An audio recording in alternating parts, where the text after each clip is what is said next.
नमस्कार विद्यार्थियों आप सभी का हमारे YouTube चैनल में बहुत बहुत स्वागत है। विद्यार्थियों, आज हम आपको ठोस अवस्था का एक टॉपिक पढ़ाने जा रहे हैं जो कि एग्जाम के पॉइंट ऑफ व्यू से वेरी वेरी इंपॉर्टेंट टॉपिक है और उस टॉपिक का नाम है ठोसों में अपूर्णताएं।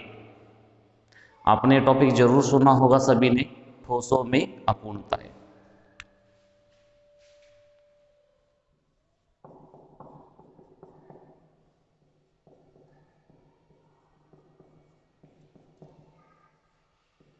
अपूर्णताएं, imperfection in solids।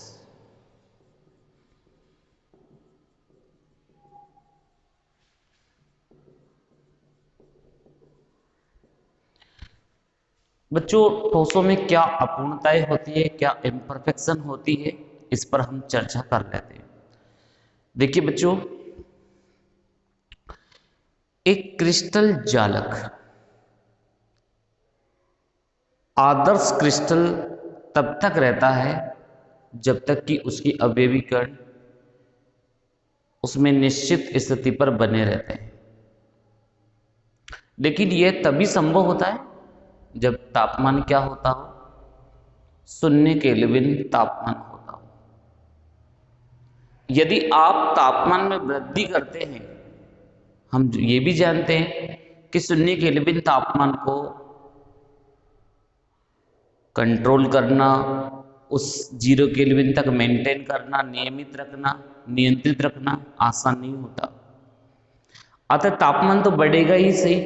तो जैसे ही तापमान में वृद्धि होगी तो क्रिस्टल जालक के जालक बिंदु से अवयवी कण या तो क्रिस्टल जालक से बाहर चला जाता है या क्रिस्टल जालक के अंदर ही अंतराकाशीय स्थल में स्थान ग्रहण करता है।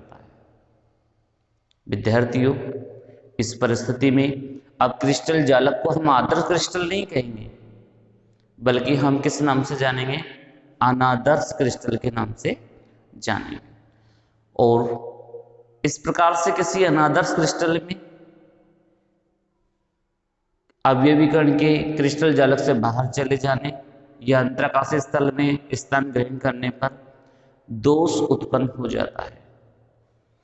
विद्यार्थियों, ये दोष दो प्रकार के होते हैं जिनको हम बिंदु दोष और रेखीय दोष के नाम से जानते हैं। बिंदु दोष और रेखीय दोष के नाम से जानते हैं, point defect and linear defect. बिंदु दोष से तात्पर्य क्या होता है और रेखीय दोष से तात्पर्य क्या होता है, इसको आप एक डायग्राम के माध्यम से समझिए। देखिए बच्चों, ये एक क्रिस्टल जालक है।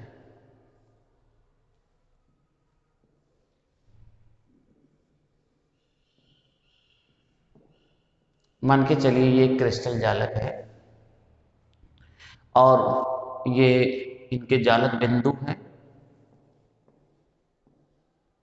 और ये जालक रेखा है। ये जालक रेखा है और ये जालक बिंदु। और स्टूडेंट्स, इन जालक बिंदुओं में अवयवी कण उपस्थित होते हैं। इन जालक बिंदुओं में अवयवी कण उपस्थित होते हैं। तो मैंने आपसे कहा कि ये आदर्श क्रिस्टल कब है? जब तक कि क्रिस्टल जालक में उपस्थित अवयवी कण निश्चित स्थिति पर व्यवस्थित रहते हैं। जब क्रिस्टल जालक में अवयवी कण 0 केल्विन ताप पर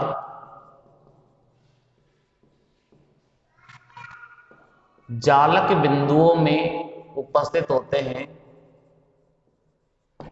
जालक बिंदुओं में उपस्थित होते हैं,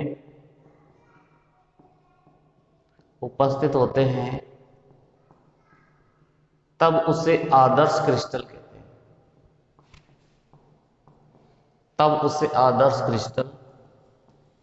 हैं। तो बच्चों, अब तक ये जो डायग्राम बना रखा है आदर्श क्रिस्टल के रूप में हमने डायग्राम बनाया दिया। कहते हैं। लेकिन यह ताप नियंत्रित नहीं किया जा सकता, लेकिन यह ताप नियंत्रित नहीं किया जा सकता है। जब ये ताप नियंत्रित नहीं किया जा सकता है तो ताप बढ़ाएंगे। तो ताप में वृद्धि होने पर, ताप में वृद्धि होने पर क्रिस्टल जालक के अवयवी कण, क्रिस्टल जालक के अवयवी कण क्रिस्टल से बाहर या अंतराकाशीय स्थल में पहुंच जाते हैं, या अंतराकाशीय स्थल में पहुंच जाते हैं, अंतराकाशीय स्थल में पहुंच जाते हैं।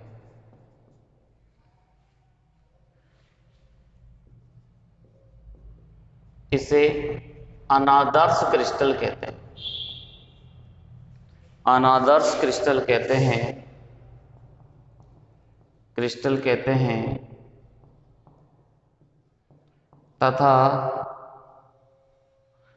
तथा अवयवी कण की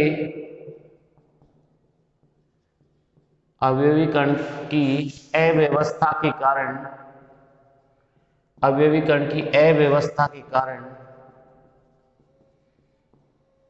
क्रिस्टल में दोष उत्पन्न हो जाता है, क्रिस्टल में दोष उत्पन्न हो जाता है, दोष उत्पन्न हो जाता है, जिसे क्रिस्टल दोष कहते हैं, जिसे क्रिस्टल दोष कहते हैं। क्रिस्टल में उत्पन्न दोष को क्रिस्टल दोष कहेंगे। अब विद्यार्थियों, ये दोष दो प्रकार के होते हैं, ये दोष दो प्रकार के होते हैं। अब पूरी आपको कैलकुलेशन एक्सप्लेन करते हैं बच्चों। ये क्रिस्टल है, तो इस क्रिस्टल में जो दोष उत्पन्न होता है उसका नाम क्या होता है? क्रिस्टल दोष। अब क्रिस्टल दोष दो तरह का होता है, एक होता है बिंदु दोष और एक होता है रेखीय दोष। रेखीय दोष, अब देखिए बच्चों, ये दो जो दोष है, बिंदु दोष और रेखीय दोष, इनको हम कैसे परिभाषित करेंगे? जब क्रिस्टल जालक का कोई जालक बिंदु का अवयवी कण क्रिस्टल जालक से बाहर चला जाए या अंतराकाशीय स्थल में प्रवेश कर जाता है, तो ऐसे दोष को हम बिंदु दोष कहते हैं। यानी कि ये जालक बिंदु है, इसका अवयवी कण कहीं बाहर चला जाए या अंतराकाशीय स्थल में चला जाए।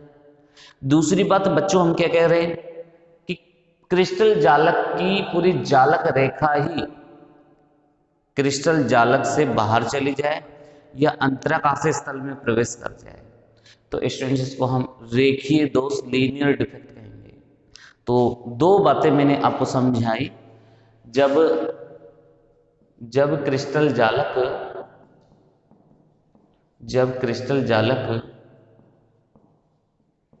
के जालक बिंदु से अवयवी कण क्रिस्टल से बाहर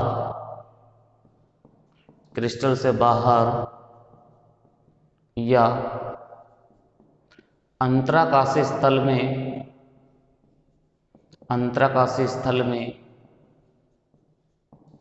चले जाते हैं, तो इसे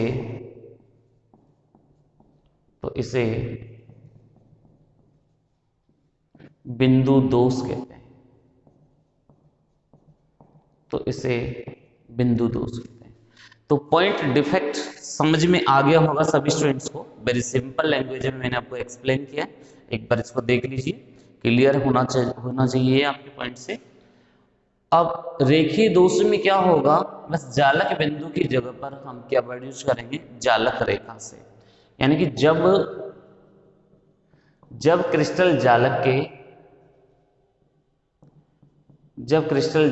की जालक रेखा, जब क्रिस्टल जालक की जालक रेखा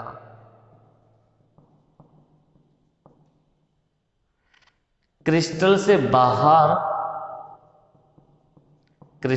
बाहर या अंतराकाशीय स्थल में चली जाती है तो इसे रेखीय दोष कहते हैं। स्टूडेंट्स अब देखिए, अब इसको हम रेखीय दोष कह रहे हैं। अब हमारे कोर्स में केवल बिंदु दोष है और हायर क्लासेज में हम इस रेखीय दोष की चर्चाएं करेंगे। बच्चों, बिंदु दोष होता है वो 3 प्रकार का होता है। अब देखिए, हम पर्टिकुलर बिंदु दोष को पढ़ रहे हैं, उसका वर्गीकरण आपको समझा रहे हैं, पूरी घटना आगे इसी पर ही आधारित होगी। अब बिंदु दोष, पॉइंट डिफेक्ट। बच्चों, ये बिंदु दोष मुख्यतः 3 प्रकार का होगा।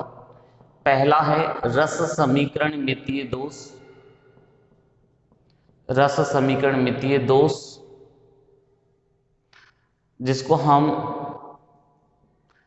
स्टोइकियोमितीय दोष भी कहेंगे। स्टोइकियोमितीय दोष के नाम से जानेंगे। ये हिंदी और इंग्लिश का कॉम्बिनेशन है, स्टोइकियोमितीय दोष। और दूसरा है बच्चों अशुद्धता दोष, इम्प्योरिटी डिफेक्ट। और तीसरा है बच्चों अरस समीकरण मितीय दोष, ये नाम है अरस समीकरण मितीय दोष। और बच्चों, इसको इंग्लिश में हम किस नाम से जानेंगे, नॉन स्टोइकियोमितीय दोष, स्टोइकियोमितीय दोष। चलिए बच्चों, अब ये जो रस समीकरण मितीय दोष होता है, इस दोष को हम 2 प्रकार के यौगिकों में पढ़ेंगे। 2 प्रकार के यौगिकों में हम इस दोष को पढ़ेंगे। अनआयनिक ठोसों में हम इसको 2 भागों में बांटेंगे। अनआयनिक ठोसों में हम इसको 2 भागों में बांटेंगे। एक तो नाम होगा इसका रिक्तिका दोष और दूसरा होगा अंतराकाशी दोष। स्टूडेंट्स, लेकिन आयनिक ठोसों में हम इसको अलग नाम से जानेंगे। आयनिक ठोसों में हम इनको 2 अलग नामों से जानेंगे, इन दोषों को। एक नाम होगा सोटकी दोष और दूसरा नाम होगा फ्रेंकल दोष।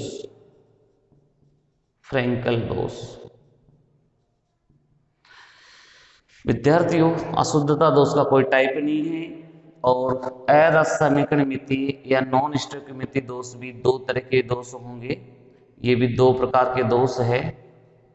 एक होगा धातु आधिक्य दोष और दूसरा होगा धातु न्यूनता दोष। तो बच्चों, ये एक जनरल डिस्क्रिप्शन मैंने आपको एक्सप्लेन किया है पूरा बोर्ड पे, एक एक चीज मैंने आपको समझा दी है। आगे की जो हिस्ट्री है हम इसके अकॉर्डिंग पढ़ेंगे, इस बिंदु दोष के अकॉर्डिंग पढ़ेंगे। तो बच्चों, मैंने जो आपको समझाया है ये आपको समझ में जरूर आया होगा। बहुत सिंपल सी बात मैंने आपको बताई।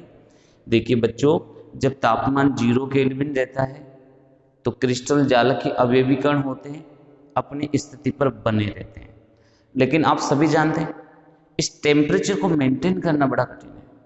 तापमान बढ़ेगा, जालक बिंदु की अवयवी कण क्रिस्टल जालक से तो बाहर जाएंगे या अंदर रहेंगे। तो अब क्रिस्टल का नाम आदर्श नहीं रख सकता ना मैं, अनादर्श क्रिस्टल ही नाम रखूंगा तो वो अनादर्श क्रिस्टल बन जाएगा। अब स्टूडेंट्स, इस अनादर्श क्रिस्टल में जो दोष उत्पन्न हो रहा है वो दो तरह का होता है, एक बिंदु दोष, एक रेखीय दोष। तो बिंदु दोष तो कब उत्पन्न हो रहा है? जब जालक बिंदु का अवयवी कण या तो क्रिस्टल जालक से बाहर चला जाए या अंतराकाशीय स्थल में प्रवेश कर जाए। और रेखीय दोष कब उत्पन्न हो रहा है? जब पूरी की पूरी जालक रेखा के अवयवी कण या तो क्रिस्टल जालक के बाहर चले जाए या फिर अंदर अंतराकाशीय स्थल में आ जाए। बच्चों, हमारे कोर्स में रेखीय दोष नहीं है, केवल और केवल बिंदु दोष है। तो बिंदु दोष का वर्गीकरण मैं आपको समझा रहा हूं। बिंदु दोष को मुख्यतः 3 भागों में बांटा है, रस समीकरणमितीय दोष, अशुद्धता दोष और अरस समीकरणमितीय दोष। स्टूडेंट्स, रस समीकरणमितीय दोष को हम स्टोइकियोमितीय दोष भी कहते हैं और इसका अध्ययन हम 2 प्रकार के ठोसों में पढ़ेंगे, एक अनायनिक और एक आयनिक। अनायनिक ठोसों में हम इसको रिक्ति का दोष और अंतराकाशीय दोष कहेंगे, जबकि आयनिक ठोसों में हम इसको शॉर्टकी और फ्रैंकल दोष के नाम से जानेंगे। अशुद्धता दोष का कोई टाइप नहीं है। और अरस समीकरणमितीय दोष भी 2 तरह के होंगे, एक में हम धातु की अधिकता रखेंगे और एक में हम धातु की न्यूनता रखेंगे। क्लियर? सभी बच्चों को यहाँ तक क्लियर हो जाना चाहिए। आप सभी बच्चे इसको सिस्टमेटिक वे में लिख सकते हैं। स्टूडेंट्स, टॉपिक डालना, ये बातें जो मैंने लिखाई ऐसे कैसे लिखना, डायग्राम बनाना, क्रिस्टल ठोस के 2 टाइप करना और बिंदु दोष का फिर वर्गीकरण आप नोट कर ले। ओके बच्चों, अब मैं आपको एक टॉपिक लेके पहले समझा रहा हूं रस समीकरणमितीय दोष के बारे में।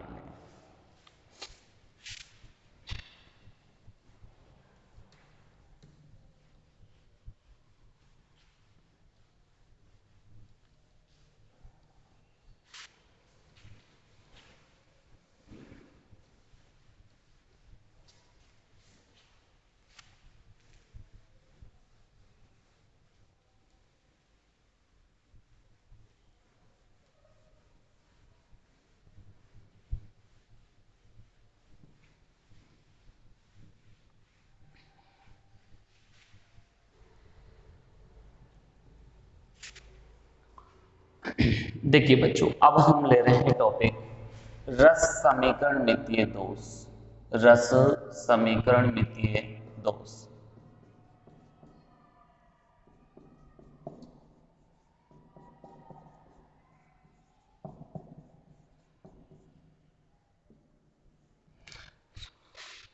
बच्चों, स्वाभाविक है कि ये दोष रस समीकरणमितीय यौगिकों में ही उत्पन्न होगा।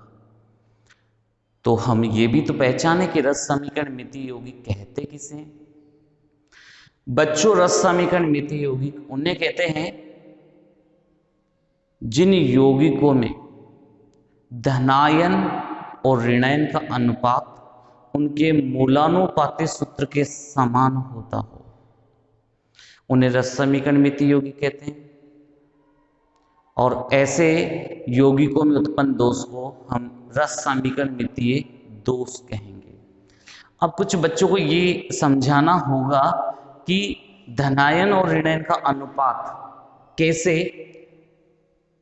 उनके मूलानुपाती सूत्र के समान होता है। जैसे मैं कहूं, एक आयनिक ठोस का निर्माण AB से हुआ है। एक आयनिक ठोस है जिसका रासायनिक सूत्र मैंने कहा AB है, ये इसका मूलानुपाती सूत्र मान लीजिए। अब इसमें 100% A है और 100% क्या है, B है, यानी कि 1:1। या मैं 100% की जगह पे कहूं मैं 50% ये है, 50% ये है, मतलब समान योगदान है दोनों का। अब इसके जो धनायन है और ऋणायन है उनका भी अनुपात इन्हीं के समान हो, जैसे ये भी 50% है, ये भी 50% है। तो धनायन और ऋणायन का जो अनुपात है उनके मूलानुपाती सूत्र के समान होता है, तो ऐसे यौगिकों को हम रस समीकरण मितीय यौगिक कहते हैं। आगे बस समझ में क्लियर है सभी के? तो बच्चों इसकी डेफिनेशन क्लियर होनी चाहिए, क्योंकि डेफिनेशन वेरी इंपॉर्टेंट होती है।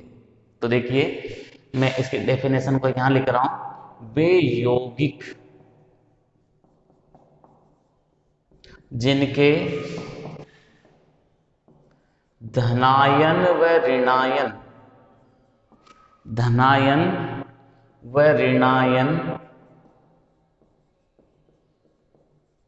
का अनुपात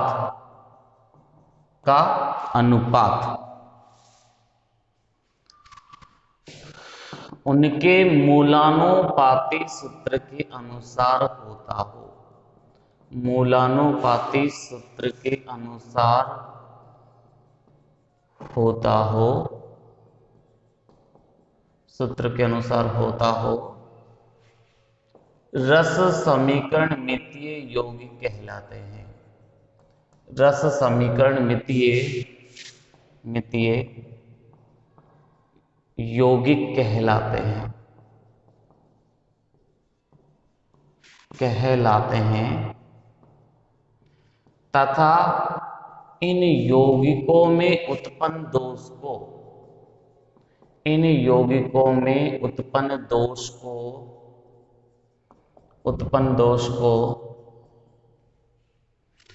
रस समीकरण मितीय दोष कहते हैं। रस समीकरण मितीय दोष कहते हैं। रस समीकरण मितीय दोष कहते हैं। ओके बच्चों, डेफिनेशन क्लियर है। फिर मैंने आपसे कहा कि ये दोष अनायनिक ठोसों में और आयनिक ठोसों में अलग अलग प्रकार का होता है। तो देखिए पहले हम पढ़ेंगे बच्चों अनआयनिक ठोसों में। पहले हम किस में पढ़ेंगे? अनआयनिक ठोसों में। अनआयनिक ठोसों में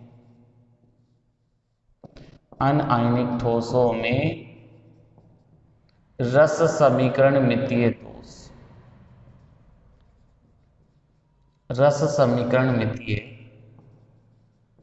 दोष। अब बच्चों इसको मैंने कहा कि दो प्रकार के होते हैं। फर्स्ट रिक्ति का दोष और सेकंड है अंतराकाशी दोष।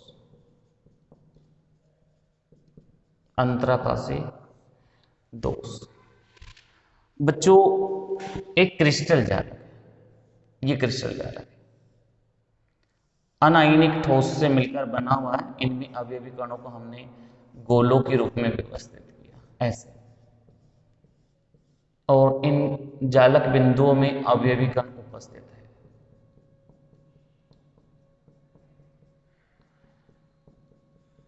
अब इस क्रिस्टल जालक को बच्चों गर्म करें,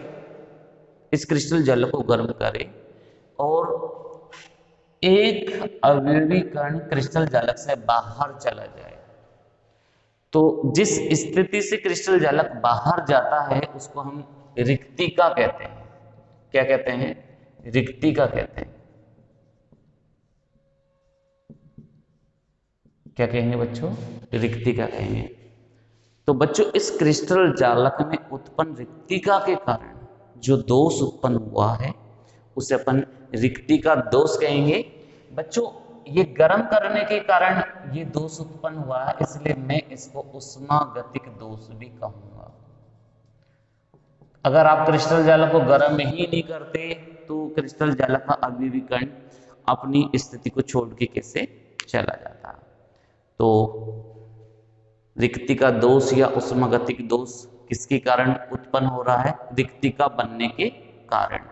तो देखिए इसके बारे में अगर मैं आपसे कहूं तो इसकी लैंग्वेज देखिए बच्चों, इसकी लैंग्वेज आप समझिए। क्रिस्टल जालक को गर्म करने पर क्रिस्टल जालक को गर्म करने पर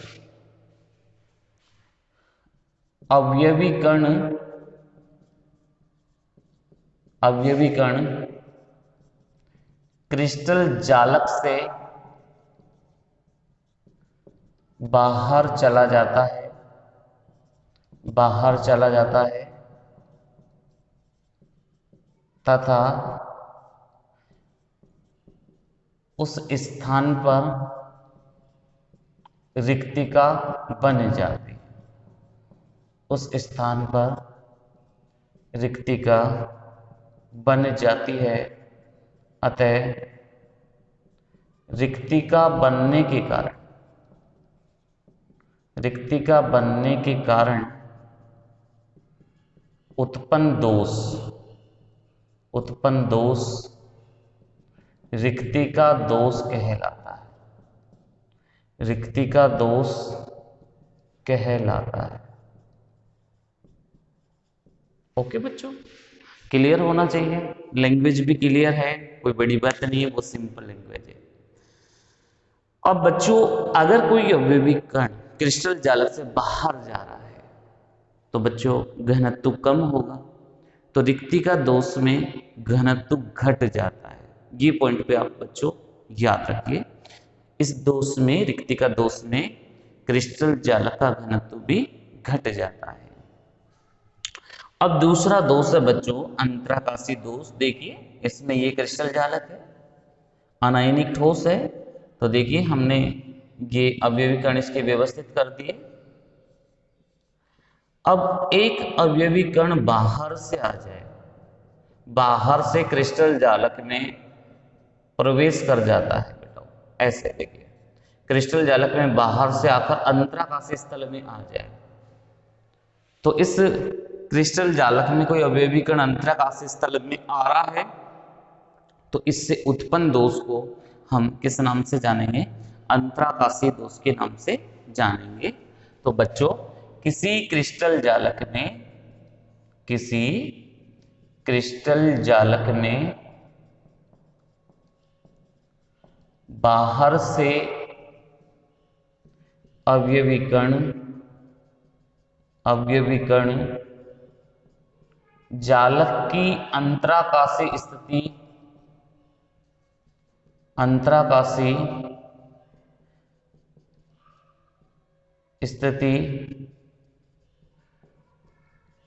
में प्रवेश करता है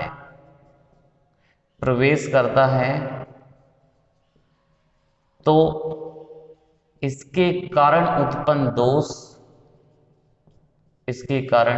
उत्पन्न दोष अंतराकाशी दोष कहलाता है। अंतराकाशी दोष कहलाता है।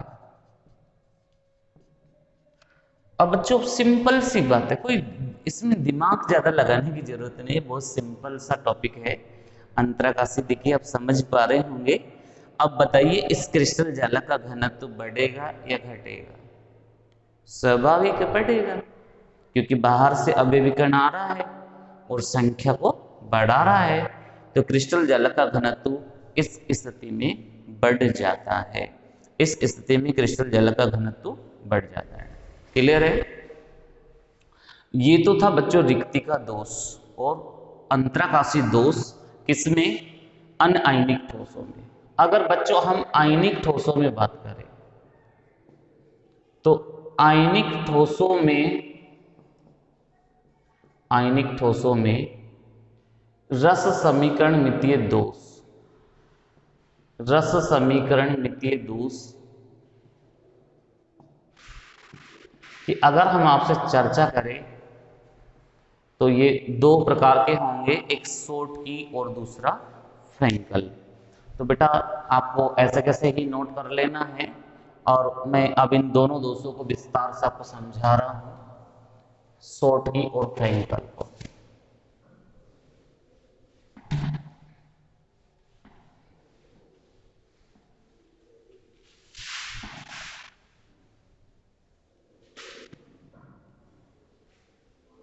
शॉर्टकी और फ्रैंकल दोष देखिए बच्चों, तो टॉपिक आप सभी लिख के लेंगे, आयनिक ठोसों में रस समीकरण मितीय दोष।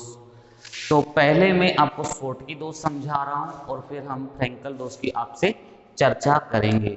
तो फर्स्ट समझते हैं बच्चों हम स्कोटकी दोष। स्कोटकी दोष, अब बच्चों ये आयनिक ठोसों में होता है स्कोटकी दोष। सपोज करें ये एक क्रिस्टल जालक है, ये एक क्रिस्टल जालक बना रहा हूं बेटा मैं, और इस क्रिस्टल जालक का निर्माण हम A+ और B- आयन से कर देते हैं, A+ और B- आयन से कर देते हैं, क्योंकि आयनों की बात हुई है। A+ और B- आयनों से हम इसका फॉर्मेशन कर देते हैं इस क्रिस्टल जालक का। देखिएगा आयन्स आप कैसे भी ले सकते हैं, प्लस और माइनस डायरेक्ट ले सकते हैं, ये आपके ऊपर डिपेंड होता है।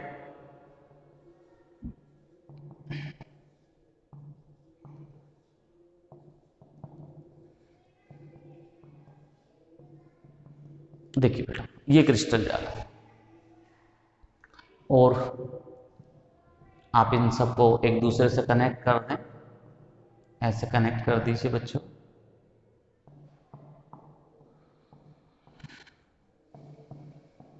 ये आपने ऐसे इसको कनेक्ट कर दिया।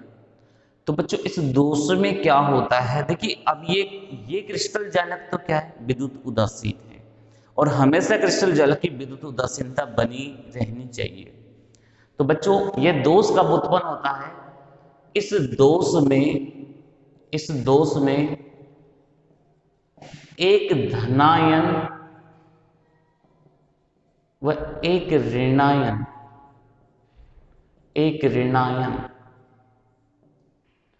क्रिस्टल जालक से बाहर चले जाते हैं। क्रिस्टल जालक से समान संख्या में बाहर चले जाते हैं, समान संख्या में बाहर चले जाते हैं। मतलब क्या हुआ, एक धनायन और एक ऋणायन को क्रिस्टल जालक से आउट करना है, कर देते हैं। ये धनायन आउट किया तो ये ऋणायन ले लो, क्रिस्टल जालक की विद्युत उदासीनता बनी रहती है। अब इस दोष में एक धनायन व एक ऋणायन क्रिस्टल जालक से समान संख्या में बाहर चले जाते हैं, जिससे जालक की विद्युत उदासीनता बनी रहती है, विद्युत उदासीनता बनी रहती है।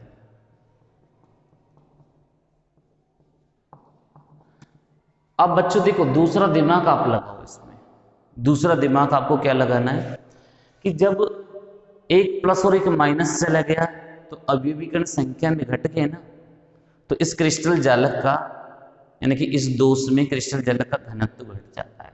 तो दूसरे पॉइंट की अगर चर्चा करो तो इस दोष में क्रिस्टल जालक का घनत्व घट जाता है, क्रिस्टल जालक का घनत्व घट जाता है। अब तीसरी बात, अगर ये जो धनायन और ऋणायन क्रिस्टल जालक का निर्माण कर रहे हैं ये लगभग समान आकार के हैं, ये आकारों में कम अंतर होता है। इनके धनायन व ऋणायन के आकार में, ऋणायन के आकार लगभग बराबर या कम अंतर वाले होते हैं, कम अंतर वाले होते हैं। या तो आकार लगभग बराबर होगा या थोड़ा बहुत डिफरेंस होगा। और बच्चों इनकी जो समन्वय संख्या होती है, अब जैसे मैं कहूँ इनके एग्जाम्पल क्या बनेंगे, तो क्षारीय धातु हैलाइड, ये ऐसे याद रखिए, क्षारीय धातु हैलाइड। अब क्षारीय धातु हैलाइड में कौन कौन है, NaCl है, KCl है, सीजियम क्लोराइड है, KBr है, लेकिन एक एग्जाम्पल सिल्वर ब्रोमाइड भी इसमें आएगा। बच्चों इनकी समन्वय संख्या ज्यादा होती है। यह दोष उच्च समन्वय संख्या वाले यौगिक प्रदर्शित करते हैं। उच्च समन्वय संख्या वाले यौगिक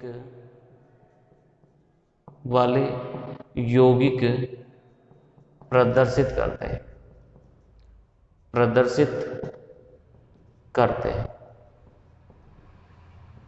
तो बच्चों ये 4 पॉइंट ऐसे हैं जो कि शॉर्ट की दोष को क्लियरली एक्सप्लेन करते हैं।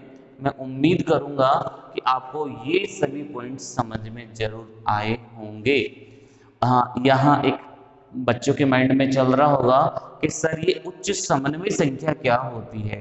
तो स्टूडेंट्स मैं आपको क्लियर कर देता हूँ। समन्वय संख्या का मतलब होता है क्रिस्टल जालक में एक धनायन कितने ऋणायनों द्वारा घिरा होता है, या एक ऋणायन कितने धनायनों द्वारा घिरा होता है।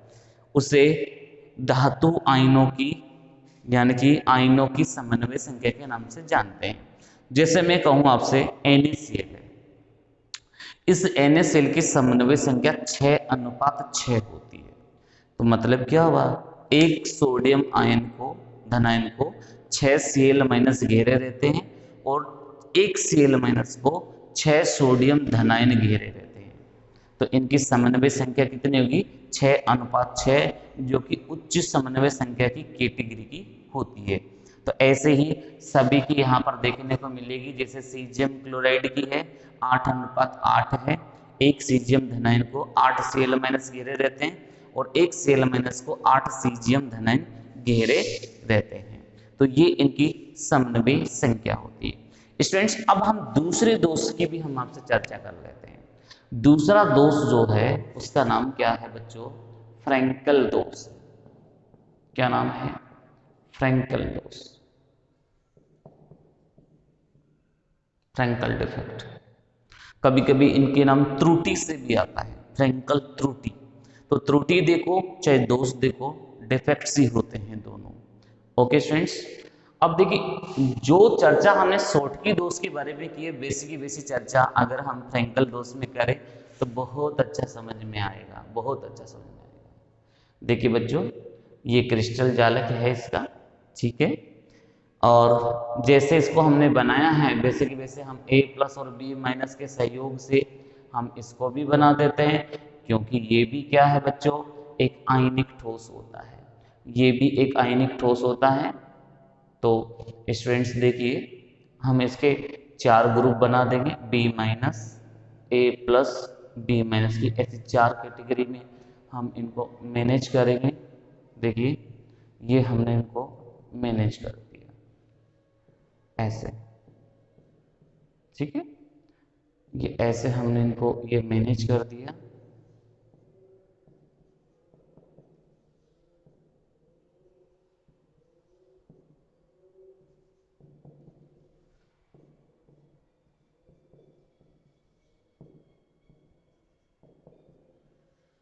ठीक है, ऐसे ये एक क्रिस्टल जार।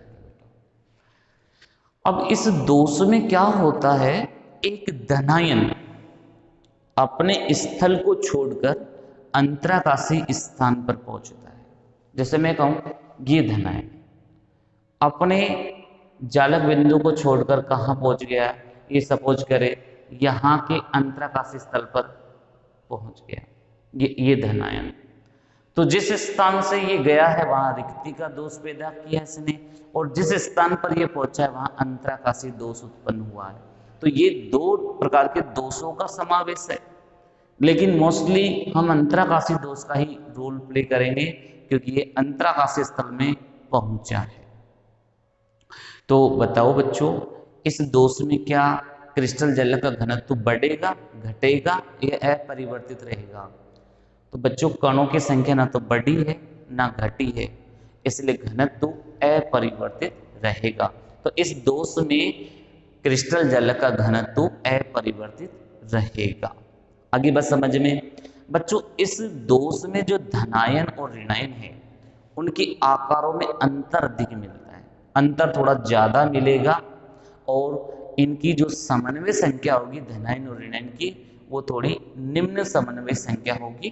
तो वो हम एग्जाम्पल में आपको समझाएंगे तो ऑटोमेटिक समझ में आ जाएगा। चलिए, तो इनसे रिलेटेड क्या क्या पॉइंट्स बन सकते हैं उन पे हम गहनता से चर्चा कर लेते हैं। तो इस दोष में धनायन, इस दोष में धनायन अपने स्थान से हटकर, अपने स्थान से हटकर अंतराकाशी स्थल में पहुंचता है, अंतराकाशी स्थल में पहुंचता है, पहुंचता है तथा जालक की विद्युत उदासीनता को बनाए रखता है, विद्युत उदासीनता को बनाए रखता है। आगे बात समझ में बच्चों, विद्युत उदासीनता को बनाए रखता है। दूसरा पॉइंट, इस दोष में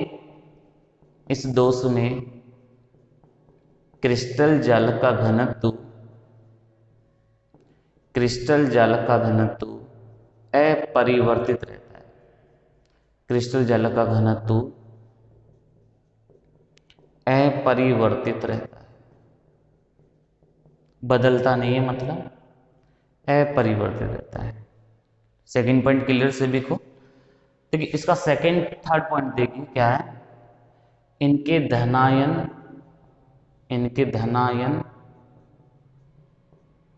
व ऋणायन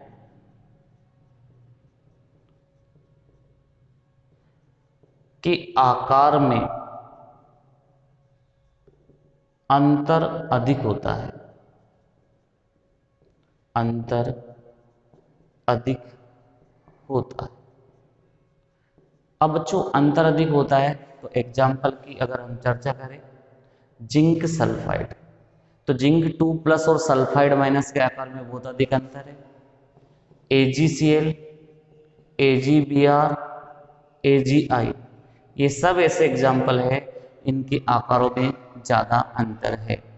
और बच्चों जिंक 2+ और सल्फाइड माइनस इनकी जो समन्वय संख्या है 4:4 है, मतलब कम है। तो देखिए यह दोष निम्न समन्वय